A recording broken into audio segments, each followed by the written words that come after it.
Bonjour à tous et bienvenue sur bigradio.fr. Merci de nous rejoindre. C'est parti pour l'édition de 19h de ce samedi 4 février 2012. Et avec à la une de ce 19h, le grand froid et les 2/3 de la France sont en vigilance orange. Vous verrez ça dans ce journal. Mais également dans ce journal, on parlera de l'actualité internationale de ce samedi qui est dominée par la Syrie, mais également les Russes qui manifestent contre Poutine. Nicolas Sarkozy se rapproche des Polynésiens. Dans les transports aériens, une grève de 4 jours, je vous le rappelle, sera donc là à partir de lundi. En tournoi à destination, le 15 de France a pris sa revanche sur l'Italie. Nous parlerons également de football, il y avait de la Ligue 1, bien sûr, également du tennis.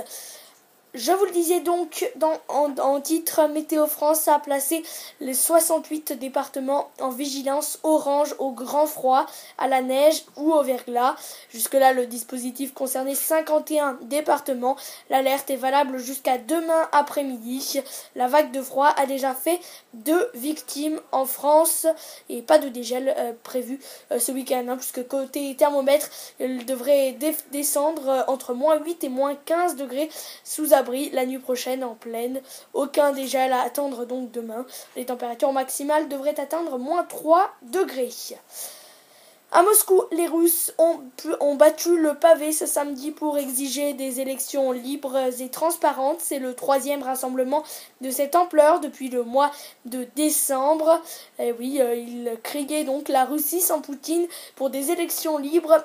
Poutine va-t-en arrêtez de nous prendre pour des imbéciles, assez de fraude et de mensonges, réclamaient les manifestants en brandissant pancartes et banderoles et malgré une température de moins 20 degrés ainsi que l'obligation de franchir un détecteur de métaux. Du côté de la Syrie, il y a plus de 260 morts à Homs après le vote imminent au Conseil de sécurité de l'ONU. Et oui, l'opposition syrienne affirme que plus de 250 civils ont été tués par des tirs de meurtriers cette nuit dans le bastion de la contestation en Syrie. Damas dément et met ce massacre sur le compte de bandes armées. L'ONU s'est réunie aujourd'hui. Ils se sont réunis pour voter une résolution demandant le départ de Bachar al-Assad. Nicolas Sarkozy se rapproche des Polynésiens à 80 jours de la présidentielle. Le chef de l'État s'est adressé via un message vidéo à la seule grande collectivité d'outre-mer où il n'est pas allé depuis le début de son mandat. Il a annoncé une série en mesures en attendant une visite. Les syndicats français de pilotes et de la majorité des organisations de stewards, hôtesses et personnel au sol ont appelé à la grève aérienne du 6 au 9 février. Un mouvement a été annoncé comme reconductible. Ils veulent ainsi protester contre le projet d'instaurer un service garanti dans les transports aériens. Air France va réduire son programme de vol et n'exclut pas des annulations de dernière minute. Le comédien fétiche John Cassavetes s'est éteint à New York hier à l'âge de 80 ans. Il avait débuté à Broadway en 1956 dans La chatte sur un toit brûlant de Tennessee Williams. On parle à présent du journal des sports et le tournoi des 6 nations.